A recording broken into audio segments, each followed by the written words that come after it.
Hello दोस्तों, नमस्कार। हमारे चैनल पर आपको हार्दिक हार्दिक स्वागत है। चलिए आज का वीडियो शुरुआत करते हैं और आज की इस वीडियो में हम बताते हैं द्रौपदी ने पहली सुहाग रात पांडव में से सबसे पहले किसके साथ मनाई थी और कैसे मनाई थी। भारत में पांचों पांडव की पत्नी द्रौपदी के बारे में तो आप सभी लोग जानते हैं। द्रौपदी की उत्पत्ति राजा द्रुपद के हवन कुंड से उस वक्त हुई थी जब वह अपने दुश्मन द्रोणाचार्य के वध के लिए पुत्र प्राप्ति का यज्ञ करा रहे थे और राजा द्रुपद के उस यज्ञ हवन कुंड की अग्नि से ही एक पुत्र के साथ साथ द्रौपदी भी प्रकट हुई थी। तो चलिए दोस्तों, आज हम आपको तफसील से द्रौपदी के सुहाग रात के बारे में बताते हैं।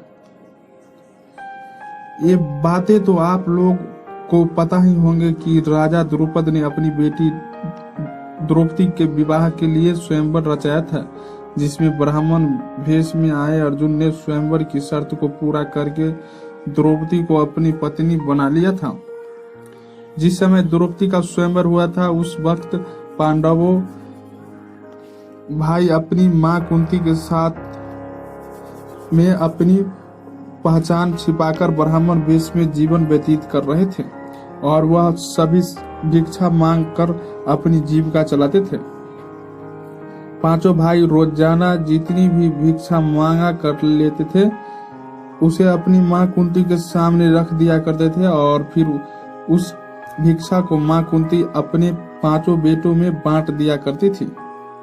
और इसी तरह जब अर्जुन द्रौपदी को लेकर अपने घर आए तो फिर उन्होंने दरवाजे पर ही खड़े होकर मां कुंती को आवाज लगा कर कहा कि देखो मां, आज हम आपके लिए क्या लेकर आए हैं।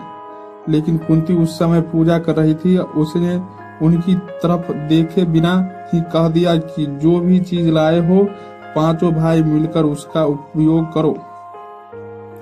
और जैसे कि ये बात तो आप लोग जानते हैं कि कुंती समेत पांचों पांडव भाई बहुत ही सत्यवादी थे और अपनी मां के मुंह से निकली हुई हर एक बात का वह आदेश की तरह से पालन करना अपना धर्म समझते थे। और इसी कारण से अपनी मां के मुंह से निकले इन शब्दों को लेकर वह पांचों भाई काफी चिंतित हो गए। मां कुंती ने भी जब द्रौपदी को देखा तो फिर वह भी बड़ी ही विचलित हो गई थी कि आखिर उसने क्या बोल दिया। तभी मां कुंती ने अपने बड़े पुत्र धर्मराज युधिष्ठिर से कहा कि कोई ऐसा रास्ता निकालो जिससे कि द्रौपदी का भी कोई अनर्थ न हो और मुंह से निकली हुई बात भी झूठा न हो। जब किसी से भी इसका कोई हल नहीं निकला तो फिर इस बात से राजा द्रुपद भी बहुत ज्यादा परेशान हो गए और उन्होंने अपनी सभा में बैठे हुए भगवान श्री कृष्ण और महर्षि व्यास जी से कहा कि धर्म के विपरीत किसी भी स्त्री के 5 पति की बात तो कभी सपनों में भी नहीं सोचा जा सकता। तब महर्षि व्यास राजा द्रुपद से कहा कि द्रौपदी को उसके पूर्व जन्म में ही भगवान शंकर से ऐसा ही वरदान मिला था और भगवान शिव के उसी वरदान के कारण से यह समस्या हुई है और भला भगवान शिव की बात अन्यथा कैसे हो सकती है। और फिर भी महर्षि व्यास के समझाने पर ही राजा द्रुपद अपनी पुत्री द्रौपदी का विवाह पांचों पांडवों के साथ करने के लिए राजी हो गए।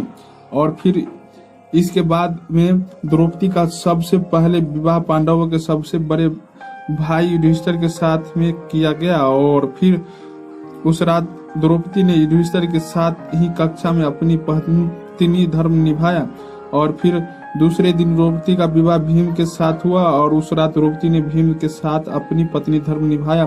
फिर इसी तरह अर्जुन, नकुल और सहदेव के साथ भी द्रौपदी का विवाह हुआ। फिर इन तीनों दिनों साथ में भी द्रौपदी अपना अपना पत्नी धर्म निभाया। सोचने वाली बात है ये है कि एक पति के साथ में पत्नी धर्म निभाने के बाद आखिर द्रौपदी ने अपने दूसरे पतियों के साथ में अपना पत्नी धर्म कैसे निभाया होगा। और इसके पीछे का भगवान शिव का ही एक और वरदान था, क्योंकि जब भगवान शिव ने द्रौपदी को 5 पति प्राप्त होने का वरदान दिया था तब वह यह बात अच्छे से जानते थे कि द्रौपदी अपने बाकी पतियों के साथ पत्नी धर्म कैसे निभा पाएगी, और इसी कारण से उन्होंने द्रौपदी को साथ में यह वरदान भी दिया था कि रोजाना स्नान करने के बाद कन्या भाव को प्राप्त हो जाएगी। इसलिए द्रौपदी अपने 5 पतियों को कन्या भाव में ही प्राप्त हुई थी।